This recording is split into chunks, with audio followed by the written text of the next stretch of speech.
بسم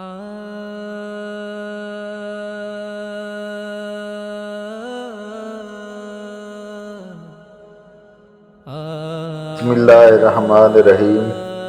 السلام علیکم ناظرین و قارئین۔ حضرت ایوب علیہ السلام حضرت اسحاق علیہ السلام کی اولاد میں سے ہیں اور ان کی والدہ حضرت لوط کے خاندان سے ہے۔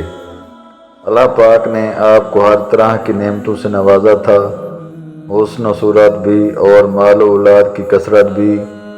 بے شمار مویشی اور کھیت و باغ وغیرہ کے آپ مالک تھے۔ جب اللہ پاک نے آپ کو آزمائش و امتحان میں ڈالا تو آپ کے مکان گر پڑا اور آپ کے تمام فرزندان اس کے نیچے دب کر مر گئے، اور تمام جانور جس میں سینکڑوں اونٹ اور ہزارہ بکریاں تھیں سب مر گئیں۔ غرض آپ کے پاس کچھ بھی باقی نہ رہا۔ آپ کو جب ان چیزوں کے ہلاک و برباد ہونے کی خبر دی جاتی تھی تو آپ حمد الہی کرتے اور شکر بجا لاتے تھے اور فرماتے تھے کہ میرا کیا تھا اور کیا ہے، جس کا تھا اس نے لے لیا۔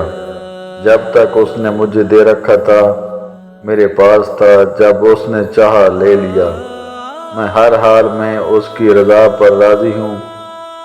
اس کے بعد آپ بیمار ہو گئے اور آپ کے جسم مبارک پر بڑے بڑے آبلے پڑ گئے۔ اس حال میں سب لوگوں نے آپ کو چھوڑ دیا، بس فقط آپ کی بیوی نے آپ کی خدمت کرتی تھی۔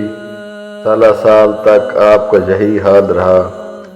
آپ آبلوں اور پھوڑوں کے زخموں میں بڑی تکلیف میں رہے۔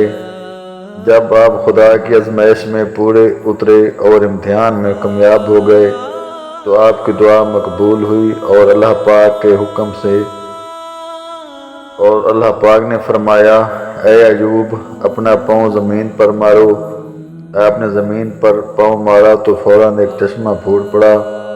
حکم الہی ہوا کہ اس پانی سے غسل کرو۔ چنانچہ آپ نے غسل کیا تو آپ کے بدن کی تمام بیماریاں دور ہو گئیں۔ پھر آپ 40 قدم دور چلے تو دوبارہ زمین پر قدم مارنے کا حکم ہوا، اور آپ کے قدم مارتے ہی پھر ایک دوسرا چشمہ نمودار ہو گیا جس کے پانی بے حد ٹھنڈا، بہت شیریں اور نہایت لذیذ تھا۔